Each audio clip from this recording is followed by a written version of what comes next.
And we're live. Hello, everybody. BLS013, show and tell with Preston Lamp. Welcome, everybody. Welcome, Preston. Good to have you here. Yeah, thanks for having me. I'm excited to be here. Thank you very much. Preston is one of the folks I've been following the longest. You don't know this, but I'm following you one of the longest from the Angular community on Twitter. So always when I see your profile passing around, you're one of the Angular OGs in the Twitter sphere. Yeah, I've been using Angular for a while now. We use it at my job, and we deployed our first app on Angular in beta, probably beta 0 or beta 1. It was an internal app, so we weren't too worried about going live with it in beta. But I've been working with Angular for pretty close to 5 years now. Wow. And so, yeah, it's been fun. I like it. So cool. Awesome. And so you're working with Angular on the front end, back end. What do you do? So I at work, I don't do a ton of at my full-time job. I don't do a ton of back-end stuff. We use .NET Core. I dabble in that a little bit here and there if they really need me to. But my preference is Node. I've used a Node framework called Sales.js. I don't know if you've heard of that one, but that one I've liked it pretty good. And I actually on my ever-growing list of things that I want to learn is Nest.js. So I've touched on that a little bit, but yeah, that's on my never-ending list of things that I want to learn. So very cool. Well, I got a treat for you today. The backend that we'll be deploying today is Nest.js. Perfect. So that's cool. Previous episodes, I was working on a closed source project, or that at least not out there yet. The stuff today will be online, so everybody can look at it after the show. And today we'll be looking at deploying an app to Google Cloud using GitHub Actions. And a few days back, I think 2 weeks back, I was checking YouTube, and one of the suggestions was a show of Angular Utah where Preston did a presentation about how the stacks works. So I will link that also in the description if you want to go into the nitty-gritty of it and check reasoning behind stuff and a little bit more background, then that's the perfect place to look. And we hope today to have a more practical session and try to get this beast online. So yeah, I'm pretty excited. I'm excited too. I have a couple blog posts that I wrote on that's related to this as well. That I'll give you the links of those to put with the video as well. Perfect, awesome. And okay, so it's late in Europe. It's not that late in the West Coast of the US. Ryan is online as well. Hey Ryan, good to see you here. I don't expect a ton of viewers today actually, but most people are watching this on YouTube anyway. So yeah, so cool. So let's walk quickly through the app. I'm going to share my screen here. And so the recipe of today is an Nx Workspace. And the Nx Workspace here has two apps. It's the admin built in Angular, and it's the API built in with Nest.js. And for those of you that want to try this out themselves, there is a project on GitHub, which is, and I also link it. I got a ton of linkage to do, but that's all right. You can find it on the NXPM organization. It's called Stack, and this allows you with one command, or actually two. You have to install the CLI globally, and then you can initialize a new project, and this will include initialize the whole monorepo for you. One of the goals today is to look at a deployment file so we can have a GitHub Actions workflow, and this will eventually be part of the stack. So my dream with this stack is that somebody can scaffold it out, push it up, configure some stuff at the Google Cloud end, and then you should be up and running in maybe 15 minutes. And so yeah, and then if we want to look at this project, I'm going to quickly merge this through here. But so this project has two apps, and it's split up in libraries. And if you want to see the reasoning behind this structure, I got other BLS episodes where I go over this with Lars Brink, for those of you interested in why I picked this structure. it's basically a variation of whatever NX or the Narwhal team suggests to do. So you build your application in features and in data access libraries. Just for the record, are you using a similar structure for your Angular apps at work? Yep. Yeah, we use NX, and so we have 3 applications in one of our repositories, and yeah, so we're using NX for that. Very cool. Yeah, and then a similar structure where you talk about like data access libs, feature libs, utilities. Yep. All that good stuff. Yep. We do. We're trying to stick as much to Narwhal's recommendations and then XDevTools recommendations there. So yeah. Very good. Yeah, I did it since talking with Lars about it. I didn't know about the book. I highly recommend reading the book. It's called Angular Monorepos for Enterprise. It's thin. You can go through it in like probably an hour, hour and a half, and it shows you exactly why you want to do it this way. So cool. We here have 2 apps. I think for now the most interesting will be the API, and we can see what we can do afterwards. One of the things that you mentioned in the talk on Angular Utah, I think, is really aimed towards affected, right? The affected functionality in NX. Can you enlighten a little bit how you describe what affected is? Yeah, so the NX DevTools has this really cool feature where it will look at the changes that you've made at a certain point in your code base, and it has a dependency graph, and it'll go through your code and look and say, okay, this library changed, and this one changed. Now, what applications are affected by that, or what other libraries are affected by this change? And then it will tell you what has changed. So if you're, for example, if you're going to run tests when you push, like you create a pull request and you want to merge that into the main branch, but you don't want to test everything. Like, for example, at work, we probably have, I would guess, about 70 libraries for our 3 apps. And if we make a change in one of those libraries and it doesn't affect 70 of those 75 libraries, we don't want to build or test all 75 libraries. And so this affected command will look at what has changed and only test what's changed. And then further on down when we want to deploy, it will look at that dependency graph as well and say, okay, this change you made only affects app 1, so we're only going to deploy app 1. We don't need to deploy app 2 or 3. So it's just built right into NX. There's not a lot that you need to do for it. You might, at the most, you need to tell it what branches to use for comparison. But that's the most you would have to do. Everything else, it just does it for you, and then will test or deploy or whatever you want it to do based on what was affected. Yeah, awesome. I honestly hardly ever used it. I'm working generally in fairly simple apps where you have an admin and an API. And I also tend to work on teams that are smallish, so it's maximum three folks. So it's quite predictable what happens, and the areas get changed. But I can imagine if you have like a larger app and a team specifically, that this can be a huge time saver. Yeah, for sure. Like we were when we first started, so we're a relatively small team. There's only usually 3 of us that touch this monorepo of ours.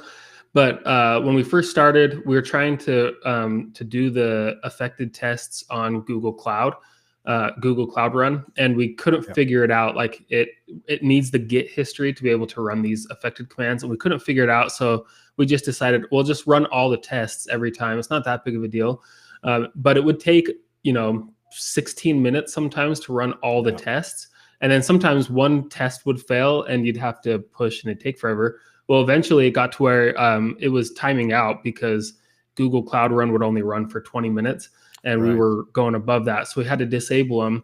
And now our tests between running in GitHub Actions, running the affected tests only, and using NX Cloud, I bet, I haven't looked for a couple weeks, but I bet our average test runtime now is like 5 minutes.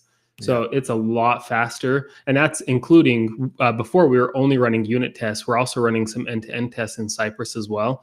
and it runs in about 5 or 6 minutes now, and so it's much faster. Yeah, I think I guess the reason that you don't know how long it takes is a testament that it's fast, because if it's like really 16 minutes and between times you have to prepare the PR, do the fix, you can at most do 3 PRs an hour. That's like tedious. Yep. Yeah, for sure. So let me quickly go over so the jq.script, so we can take a quick peek. The affected commands are all added here in your build scripts, and if I would now run yarn affected apps, it will not list anything because I'm on a clean repo. There you go. And then if I change something in one of my libraries that is dependent on by the API, so let's just add a console log here somewhere. Here seems a nice phrase. That's something, and then this should say that now the admin app is affected. There you go, affected app admin. And this also works for all the tests. So the other scripts that we can see here are libs, so you can check which libs. You can do linting only on the affected ones. You can do testing. So yeah, great tools here. And I think it's probably good, and also for reference, to set up the thing set up the GitHub workflow in a way that it takes this into account. So I think we can just start by creating the workflow, right? Yeah. I got one workflow here that does the test. So this is the general structure of the workflow. You have like a friendly name and then a few conditions on which it runs. So you can see that this PR, this build and test workflow will run on each pull request and on any push to the main branch, and it will ignore any changes to MD files. So if you want to do quick fixing or README or somewhere documentation-wise, it will not run, which can also be a big time saver. We have some NX Cloud integration here. I don't think I got it enabled. And then here, this is basically the job. So what I think we can do, we can probably take this as a base and use it, but then probably only on a push to main, because this is where we want to do deployment. Yep, so, that sounds good. Cool. So let me copy the workflow here, and I'll call it deploy main. And don't want to add this to Git yet. And let me see. Also, this will be deploy main. Get rid of the pull request part. I don't want to run it if it's an MD file. Then here, I think the first part can be the same, where we say this is the operating system matrix, and if you want to know more about this, definitely check the talk. I will link down below, but it allows you to run the same script on multiple versions of Node, which in this case is not really interesting or relevant. But since we only have like version 14 here, I guess we can also leave this one out. And then here, I think steps, I'm tempting to just get rid of it all and have you navigate and I'll drive. That's probably the, do you have some samples as a reference, or do you know top of your head what we should do here? So I do have a sample.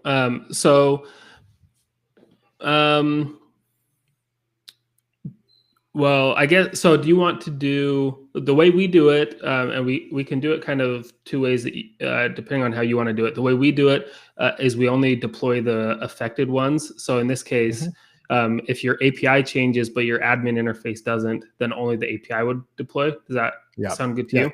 Okay, totally. So then the first step is I'll put in the chat a link to the NX Dev Tools. Let me see here. Let me see if I can figure out how to. Yeah, there's a private chat here in the. Oh, private chat. I see it there. Okay. Yeah. So this is a link to the NX Dev Tools documentation, and it's specifically about running custom commands. So those affected test or libs or apps or whatever, you can write your own custom commands that will run on in affected situations. So what we did, I created one called test-release, and then that's what we run when we deploy. We run instead of there on, let's see, like on line 34, it would be like run yarn affected : test-target, or test-release is what we called it. Well, ours is for test. So right. This could be production or whatever.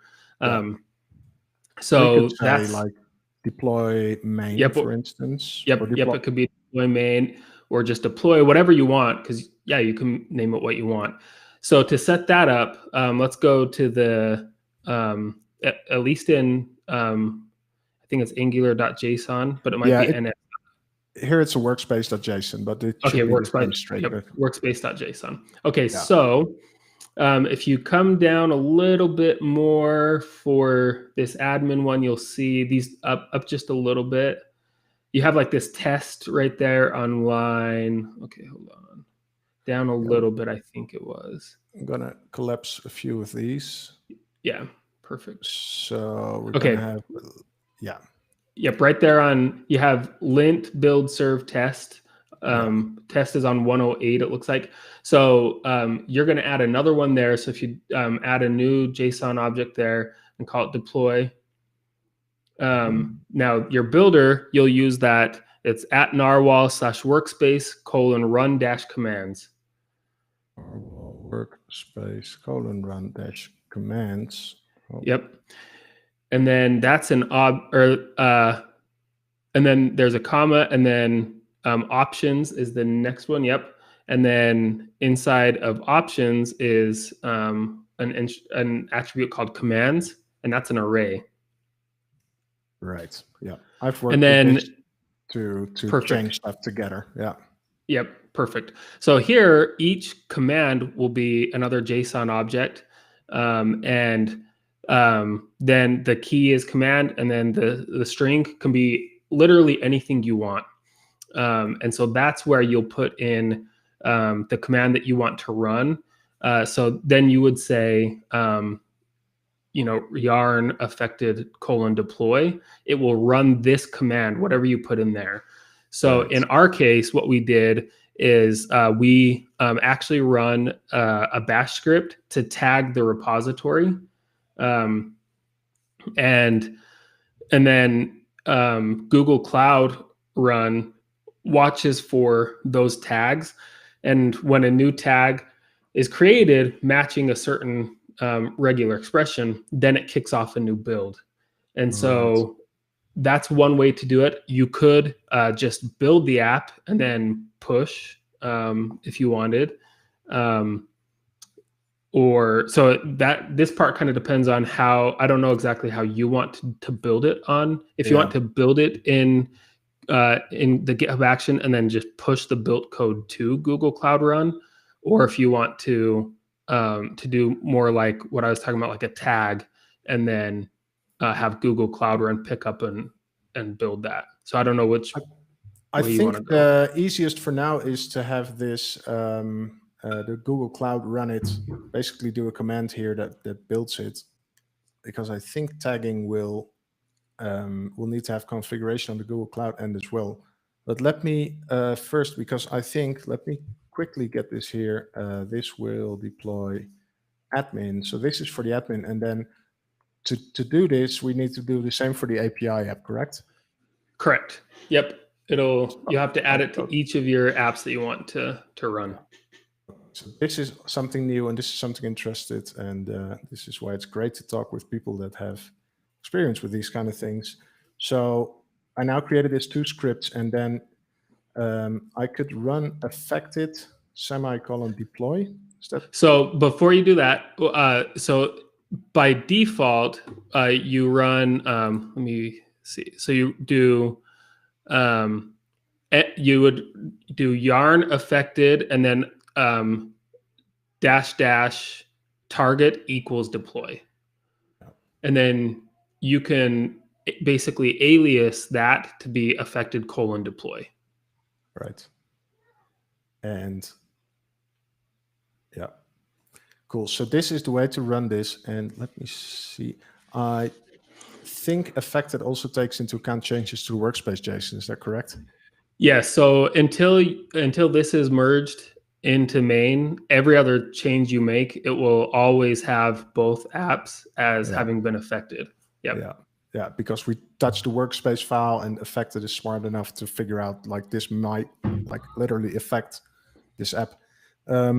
Let me quickly link up something that I've been working with the other app. I just did a deployment today to Google Cloud, and this is like more of the imperative way on how I do it. And I tend to symlink. Oh, where's? I'll change this here. I tend to add a small symlink in my TMP folder inside the project so I can quickly peek at other files. But right now it's trying to pick up changes. So let me go here and go to this Connect to Mind app, Connect to Mind. So the way I've been using it up until now, GitHub workflows prod deploy was basically a script like this, where I tend to do a lot of stuff inside Google Cloud.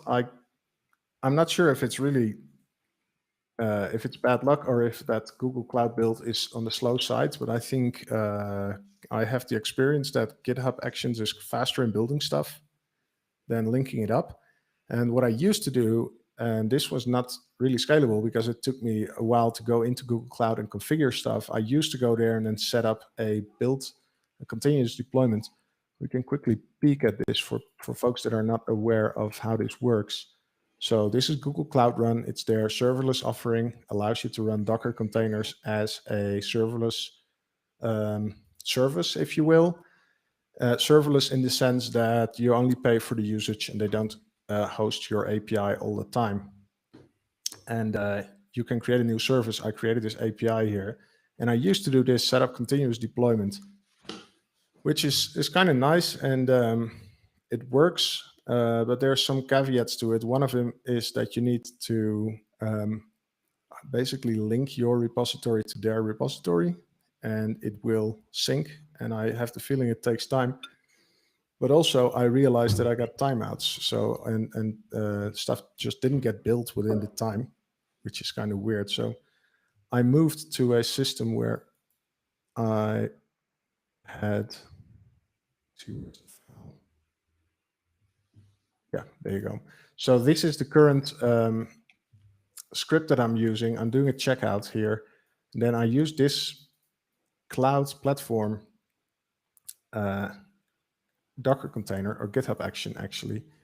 I give it a service account and a project ID. And then I submit the build from here. And this is where I can pass in another machine. And then with this high performance machine, it will get into 10 minutes or 15 minutes. What is it? And then later I do the cloud deploy. So we might be able to look at a combination of this, but I think, I mean, the tagging also sounds nice. And so you're making this tag on Git, is that correct? On GitHub? Yeah.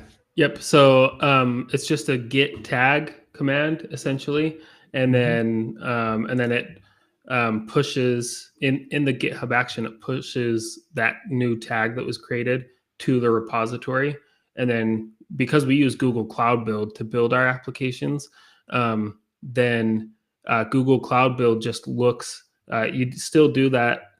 You have it watch a repository, but I don't think that I think we have it set up so that it's kind of like Netlify does it, where it's not actually copying.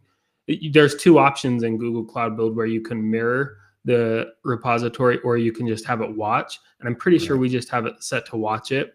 And then it watches for tags. And when a tag matches whatever the criteria is, then it kicks off a build. So the one thing what part of the reason why that has worked so well for us is, so like all these steps that you have, the only problem that I've found with running the affected commands and then having several steps like you have here in your GitHub action is I didn't really know how to run each one of these steps like you would here, if that makes sense. So we can kind of play around with it. I have a couple ideas, but I don't know exactly. I don't know the exact best way. One of the ways is that you can use if statements basically for GitHub Actions, and so you could use if statements like if this app was affected, then deploy this part of the app. But yeah, that's part of the reason why we used tags. We were already doing it anyways, but then it made it really easy to just run this affected deploy command. And then for each app, it ran a bash script inside the GitHub action and then tagged the repository, and Google Cloud Build just picks it up from there and goes with it. Right. I think I understand what the issue is. So in this file, it's basically married to my one API, the service that I want to do. Yeah. And this works because I only have one. But Yep. in this script, it will be super hard to tie this directly into affected functionality. Yes. Yep. And that's what I haven't figured out exactly how to do yet, is to say, so one of the things that you could do too, potentially is, so like if you go back to the other, here, and when you ran just the affected apps command, and it prints out and says that, whichever apps are affected, admin or API. If you took that and then you could, if you could look through that output and find the apps that are affected, then you wouldn't even need to create a custom command. You could just loop through the result and say, okay, if admin is in this output, then run these steps to deploy admin. And if API is, then run these steps to deploy the API. And that's another option. But I haven't figured out the best way to do that yet, if that makes sense. Totally. No, I totally hear that. I can imagine, like, knowing the Nx guys, they tend to think about everything, really. If you look at these run commands and how fancy it is, you can add parameters in and partially apply parameters. I can imagine they have a JSON output. I'm not sure. I'm not sure if that is how this works, but I would imagine that this is produce a plain output. I think this might already be something that we can use. And I just needed to restart my IDE because it didn't like what I just did. So let me see if I can open up the project here, open recent, and get back to the NXPM stack. Here we are. So that's definitely an interesting thing to take into account. And this was also something I didn't really think through before this. So it's just the fun of doing a live show, I guess. Having these kind of things. But yeah, I think the information sharing is the most important, and understanding why certain things are the way there. What I would love to do is check out if we can at least get the affected part there, because this is something I struggled with, and I think by default it will look at the master branch. My projects get my projects get created with main nowadays. So that part is actually pretty easy. If you go to the nx.json file, I can show you that one really, because I ran into the same thing. It started throwing errors for me, and I was like, what the heck? So it's changed there on line 4, but you can put the default base in there to be, it was master, and I don't know if they've changed it officially yet, but for anyone else who may be on an older workspace that it was created and you've renamed your branch from master to main, that will this option will be in there in the nx.json file, and you can change that. Yeah, this is something I do in NXPM stack, because like if you create a repo right now on GitHub, by default it will be main. So I figured I might do this as well, and I got a local template that does it. So this is basically the easiest part. But then I think on in my GitHub scripts, I had this, for instance, with formatting. Even I think that format doesn't run well if you don't specify the default. I'm not sure if it's not specifying. I think I might even need to check it out first and do something with my Git history to get this running. Yeah. So so the first thing to do is in your checkout line where you use the actions checkout v2, right there. So if you do underneath the uses, do with, and then on another line, do fetch -depth :0. Like this? So a colon after depth, and then no space after the dash and the fetch. Right. So this will get all of the history, all of the Git history for you. By default, it does like a shallow checkout, and so then it can't compare anything. Right. So that's the first step. The second one is that by default, your so the affected commands, they take several flags, but two of them are base and head.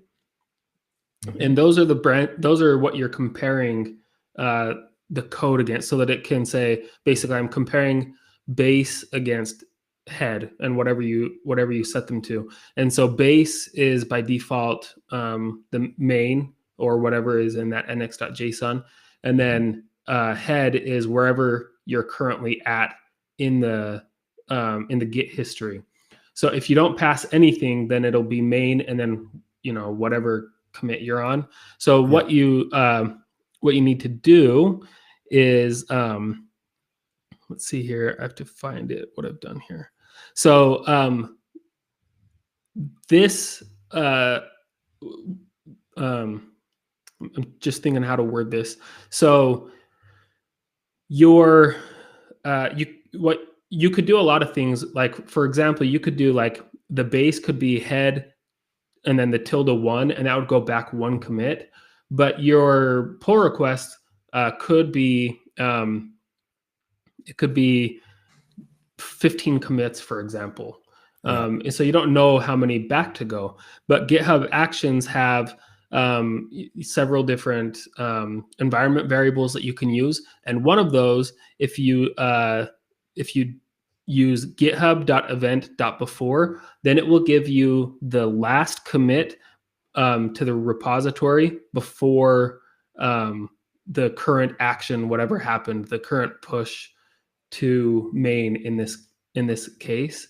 And so it's kind of hard to explain it over voice, and so sorry for everyone who's listening. It might be a little bit confusing, but let's say that you last week you deployed to you merged a branch into main, and let's just say that commit hash was 1, and then you branched again, you started working on something, you committed 10 times over the last week, and now you've merged back into main again.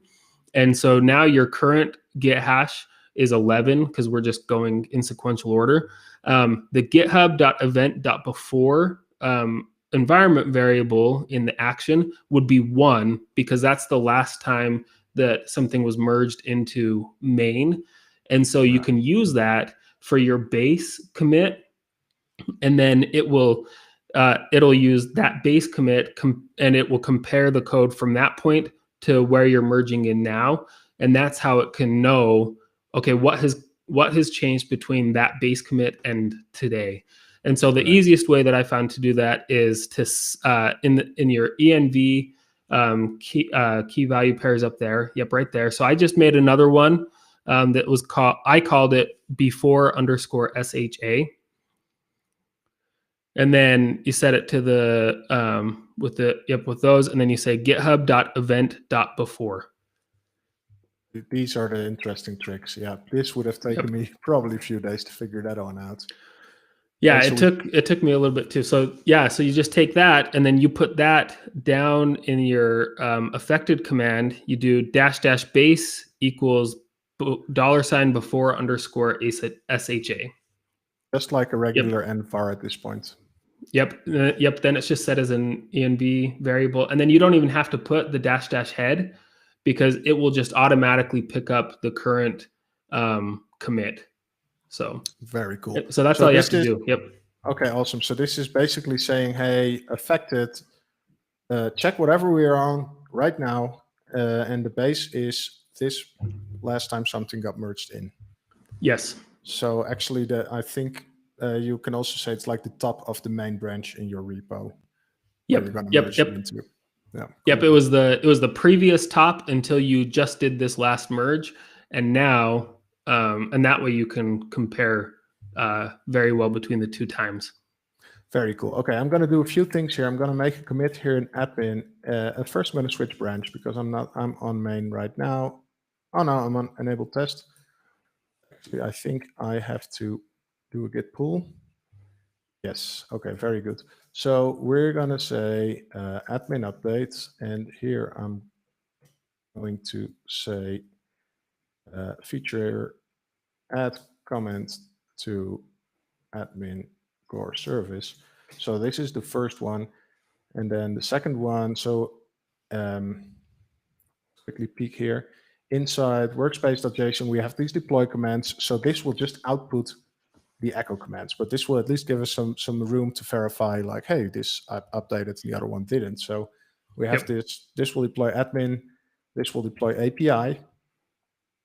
Let's also commit that one and say feature add deploy tasks. I'm not showing it in the screen right now. I am add deploy commands to API and admin apps. That's the second one. So we're just going to play around and add a few commits here. And then the last one is the change is actually this deploy script. And for this to run, I need to merge it into main. So what I'm going to do is gc msg add GitHub action to deploy main branch. So with these three, and I do a push. This is all good. Push it all up. I also saw in the demo you're using Git shortcuts as well. Yeah. Yep. I was typing stuff. Yeah. I type it enough that I was like, I can't type all these words every single time. So yeah. And I learned a trick. Yeah. Sorry? Yep. I was just gonna say I learned a trick from Wes Boss. I don't know if you know who Wes is, but totally. You can do. I think it's been a long time. I aliased it a long time, but I'm pretty sure that if you do like git push origin head, you don't have to type, because like you create a new branch and you do git push, then it says you have to set the upstream. But if you do git push origin head, you don't have to do that. And so I'm looking it up now to make sure that I can tell everyone that. But I'm doing the. I used Z Shell for quite a few years, and it comes with a Git integration, and it comes with this whole bunch of Git aliases. The only trick is if you find yourself doing git space something all the time, you need to look up if there's an alias for it. Yes. And actually, after watching I was like, oh, I also want to do a commit with a message. And then I looked into here, and it's like, yeah, we have gc msg, which is git commit -m. It's like, awesome. Yes. So yeah, everybody watching that's not using shortcuts, go use shortcuts. It'll save you a lot of time. Yep. And I never looked that up because before I started using Z Shell, I was just using Bash, and they didn't. Either I didn't look for it or I couldn't find one or whatever. So I just made a whole bunch. And so instead of retraining myself, I just continue to use those. But when you're doing it all the time, it saves a lot of time. So go learn some shortcuts, make your own, go find some, whatever. Okay, cool. So back at GitHub in the repo, I'm going to create a pull request here. And there's one thing I want to double check. So I just mentioned it. I don't think my format check works. So in the other GitHub workflow that I have, I do a format check, which is nice because it formats your code and it will fail. Now, this might actually work. Oh, so that one thing that I did have to change in my other workflow on pull requests. Let me send this to you too. Let me just find it here. So I was not getting I can't remember if I was getting a failure message or not, but I had to change the base on those ones too, and it would be this that I just sent you. So I'd set the base to remotes/origin/main, and then it would look at the actual main branch of the repo. And yeah, I had to set it explicitly to remotes origin main because either a more origin main or main, it didn't always work for me. So that made it so that on the pull request ones, it knew what to compare it to. Right. Yeah. So I think this is something interesting to understand, that in order for Nx to know what changed, it will compare basically whatever code change happened between two commits. I think that's probably the easiest way to explain it. And so it needs to know what is your base branch, and then this --base equals remotes/origin/main. I printed it here in the screen. This is what is relevant for that. So cool. We have a small app, so it goes fast. We have a 54-second build, so that's cool. This all seems to work. I'm happy that the demo bots are with us today. That's awesome. So cool. We can merge this stuff through, and then once we merge this through, this will trigger running the new workflow that we added, because that only runs on main. I'm going to go back to my PR here and merge it through. Here we go. And that should kick off two workflows. It will do the test again, which I can probably at this point get rid of, because if you set up branch protection, you can, it's starting with a startup failure. Let's look at that in a second. But if you set up branch protection, this is something I learned as well. I used to do it in every branch, but I set up branch protection, and basically I can be sure that my test ran before I merge it in, so I don't have to do it again on the main branch. Is this something you do as well? Yep. Yeah, we make sure, obviously admins can override it, but we do set up branch protection so that you can't merge a pull request unless all the tests are passing. Yeah. So very rarely have I overridden that, if ever. Yeah. So okay, the new job did not run. It's not a valid sequence, was not expected here. And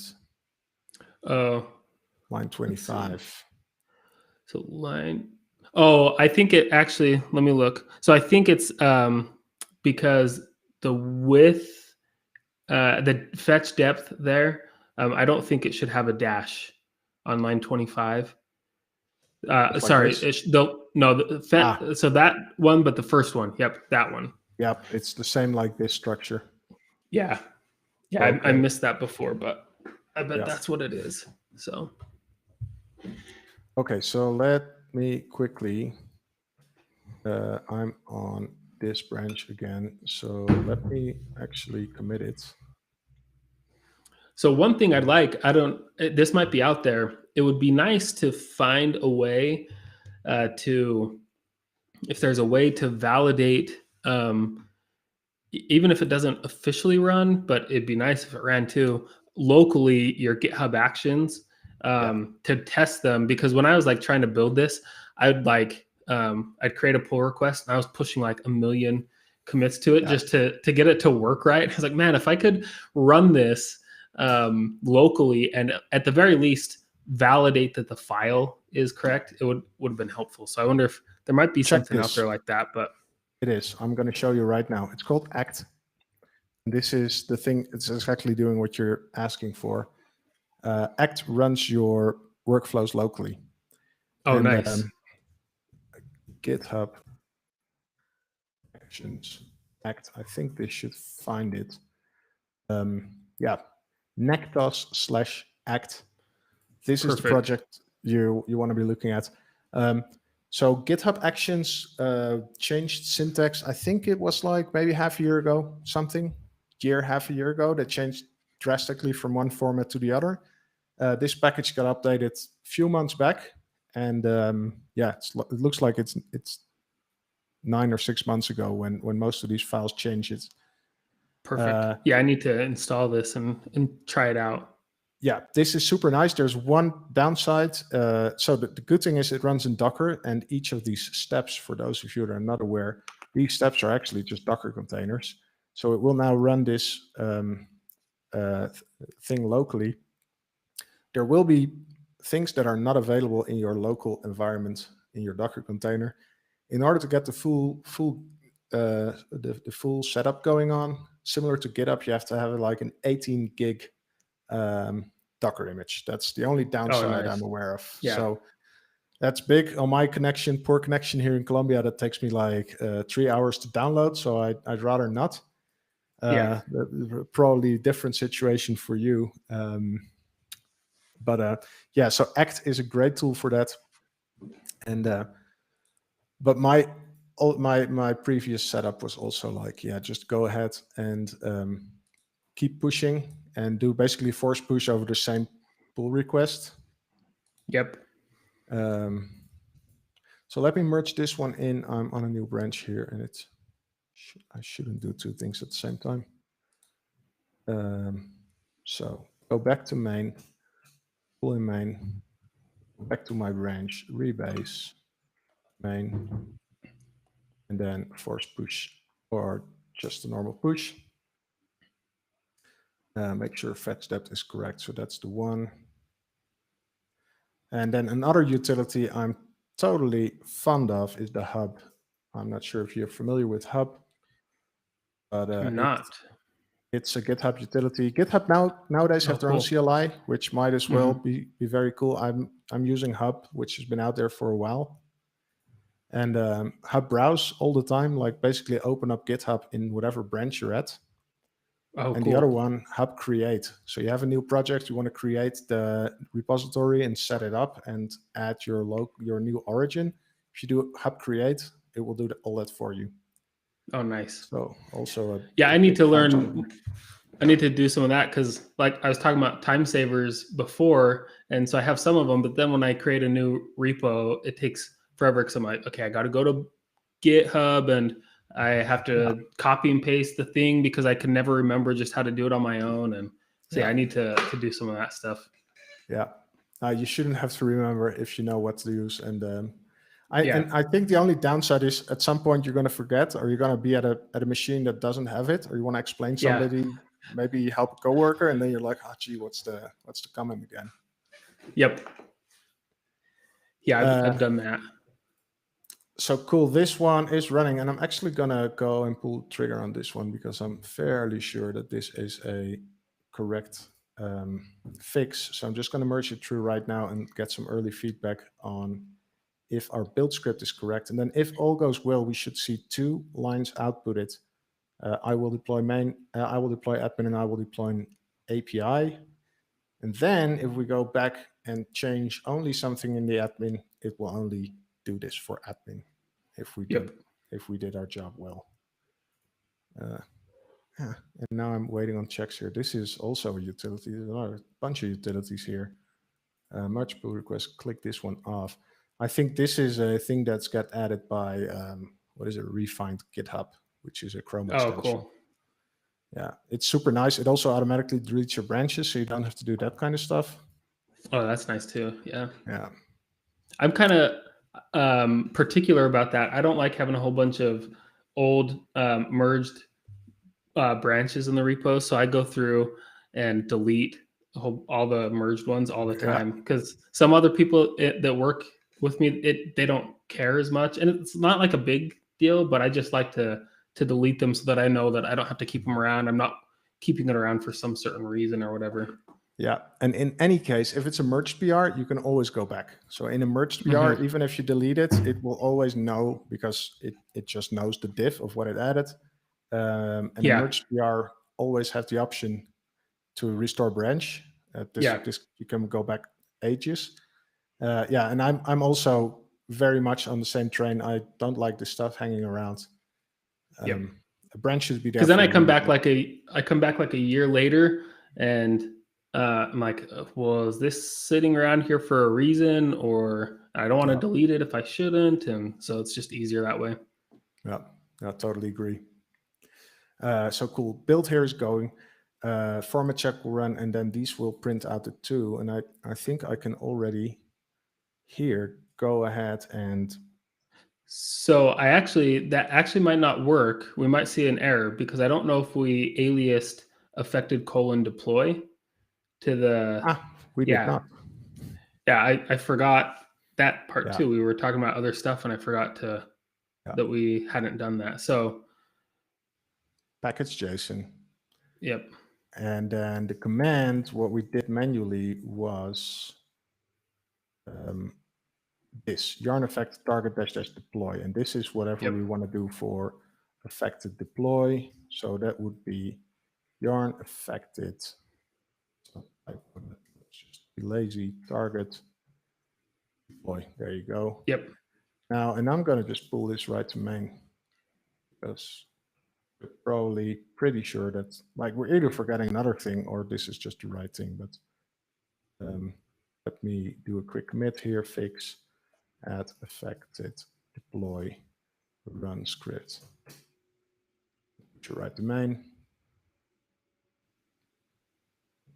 This is also a big time saver. Run your, if you want to do a format check in CI, I would also recommend to do it pre-push, that I have it set up right here, because this is also some of the things you don't want to wait for the cycle. That takes easily like 2 minutes before it gets to that point in your CI.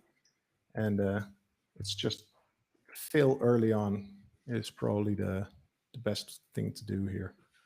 Yeah, for sure. Yeah, I added, it looked like you were using Husky, I think I saw before. And yeah, I've used that. I like that a lot.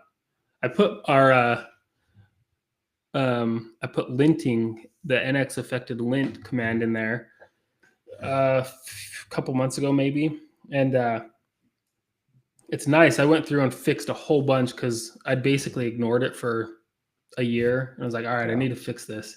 And the only problem is that, like I said, we have like 75 libraries. And so a couple times you change like the nx.json or the package.json, and then it has to, before it'll actually do the commit, it has to lint everything, and it takes 5 minutes to lint everything. And so then you just sit there and wait. So I might move that from the pre-commit or the pre-push and move it into the actual GitHub action. I haven't decided, but it takes forever. Yeah, no, these are kind of things you basically, and this is also one of the reasons I start building my own stack. These are all things that I learned over the years in various projects. Like, I love to have this set up, and I don't want to spend a whole bunch of time building this. I work as a freelancer, and I got hired to build new apps. So this is kind of my thing. I don't have like one monolith that I'm building or one project. Yeah. And these are huge time savers. Another thing that might be interesting for you, you're working with a team, you have 75 libraries, you probably had merge conflicts in Nx.json or in workspace.json, where 2 folks add a new library at the same same time. And these workspace.json snippets, these are all super similar. I once did a measurement. They're like 75% of this object is the same compared to the next one. And for Git, it's impossible to figure out which block of JSON belongs to which block. And then what happens is that you basically have to figure out yourself how to do this. Now, the solution is fairly simple. Order it by key, basically. So I have a script that's called nxpm stack, nxpm-stack. And at this moment, it has one command, which is lint. And this goes through your workspace JSON and your Nx JSON and your path in tsconfig, and it will sort it for you. So if nice. This is a huge time saver. If you're on a project with teammates, so let's say somebody added this one here, and so this is how it will end up. These two will now fight on who is the last one, and if you do nxpm stack lint, and then have your prettier formatted, it will order it. This is also something you want to run in the pre-commit lint stage. If anything in Nx JSON changed, that means that you probably added a new library or removed one. And this is where you want to do your stack linting. It goes linting here to workspace, Nx JSON, and tsconfig base. And yeah, this is I haven't had any merge since. Yeah, I'm gonna have to put that in because we usually it's like, all right, well, let me go look at the one from the main branch that's already there and just copy that and paste over it, and then let me go find just this one that I need to add. Yeah, it's a pain. It's not and fun. It's 3 files, and that's also it's easy to forget one. So then you're like, yeah, you did one, and then on CI it's like, hey, your Nx JSON is out of date with your workspace JSON or Angular JSON. Yep. Yeah. So cool. It did now run, and I hope it will render out something. It should do. Let me refresh this to see if I can get this showing its output. There you go. There it goes. Oh, and no project with deploy will run. So I bet because you had already merged everything in, and when you changed it, we changed the package.json, but maybe I wonder if that is what happened. It had already merged, maybe. I totally hear that. And so build and test. I don't no longer want to run this on push. I just want to run this on pull request. So let me just comment it out. And then make a change in my admin. So I'm going to go in core service here, something else, change this one, and do a new commit. So we have 2 changes here. I don't know why NXJSON changed. Okay, this is just not linted. This is something that will not ship in the commit. So I do git commit. And that's a feature, something else. Admin changed. And I can just freely push this to main directly, right? No need to do a PR per se. Yeah. So doing this, and this should trigger an admin. And I think with that, we basically figured out the nitty gritty. If it's not even, we didn't really go to the Google Cloud stuff, and that might be something nice for next session. But I think this is probably the most interesting for most people that are using this. Yeah, this part is like it's usable across lots of different actions and different things that you want to run. And then the deploy part is is kind of specific for each person in each situation, how you're going to actually do the deploy. Because some people they will build the files and push the dist directory to wherever it needs to go. So there's lots of different ways to do it at that point. But this part was, for me, I couldn't figure it out in Google Cloud Build at all, but I was able to figure it out here in GitHub Actions, and it should be, a lot of it should be reusable. Yeah, no, I totally agree, and I like having this in GitHub. I, in general, like very much GitHub Actions. I love the fact that it's integrated. Sorry, Travis and Circle CI, that your market share got stolen by GitHub, but that's the way it is. And it's so easy to have it all in one spot and just to have it have it all run right there. You don't have to connect anything else or whatever.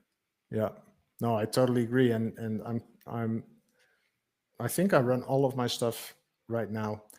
There we go. Okay, we have a success. This will deploy admin. So by just making a change to the admin service, it now figured out that this will do it. And one way to go about it, which might be the simplest way right now for this repo to do it, if I want to play around with this at some other point, maybe another live stream, is go into my workspace JSON here and search the deploy script that I have, and then the one for admin in this case. If I can figure out the command that I can put here that will do the deployment for me, set the correct end parse, and make it work in this particular command, then it will automatically work in GitHub as well. Yeah, so I was actually thinking about this as we've been talking. So one thing that you could do is you can install in the GitHub action. You could install or find a. You might be able to find one of the GitHub action things that you can use, but you could install like the Google Cloud CLI and just run the Google Cloud CLI command from right there, or it could be a bash script that runs the Google Cloud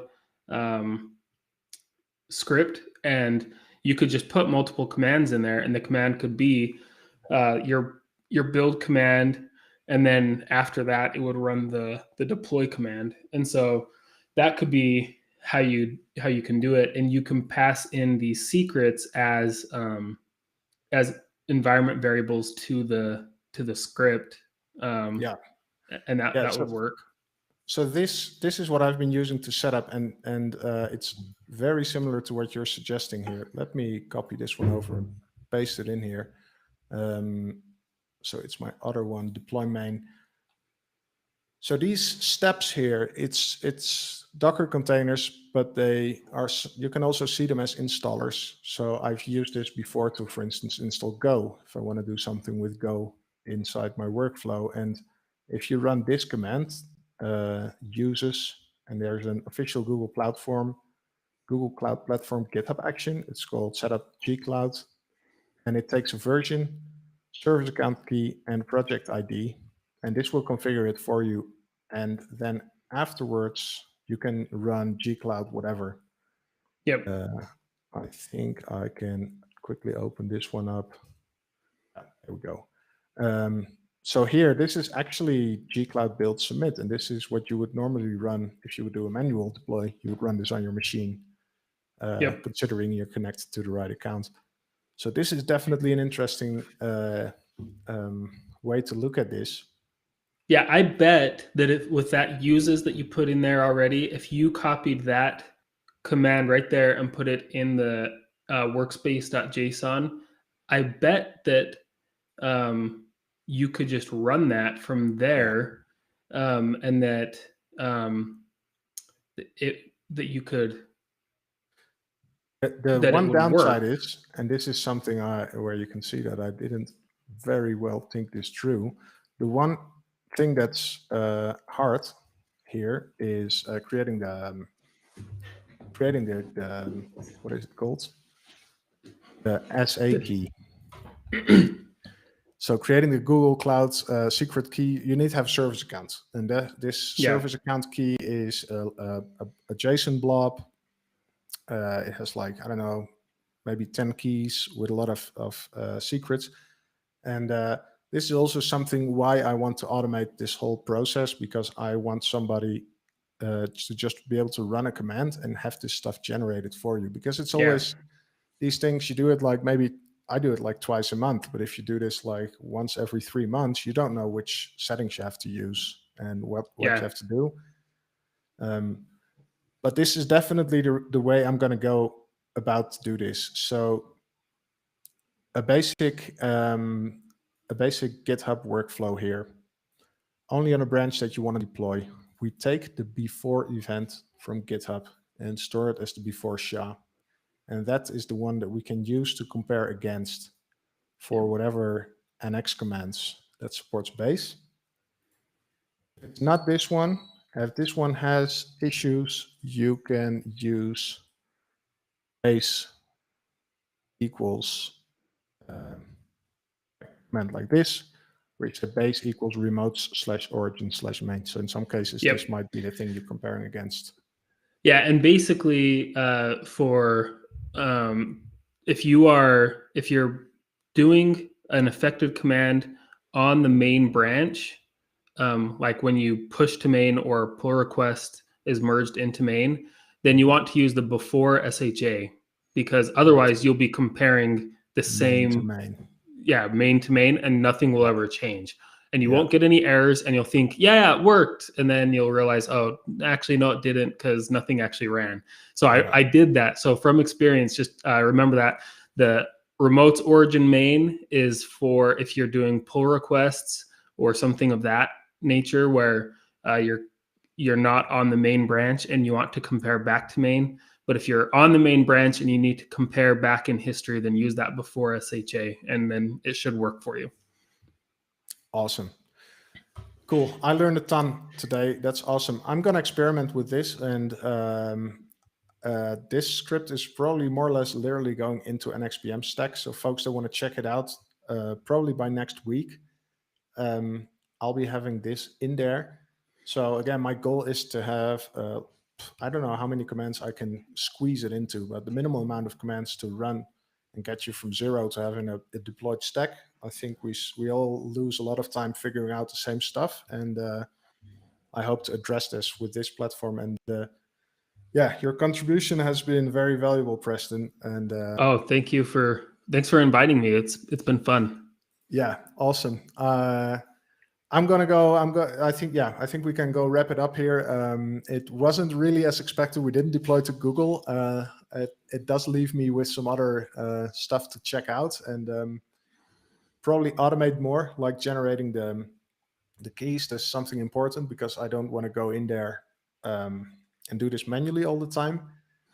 But having this setup here is super powerful, and yeah, I'm definitely going to continue with this. So thanks a lot for your time.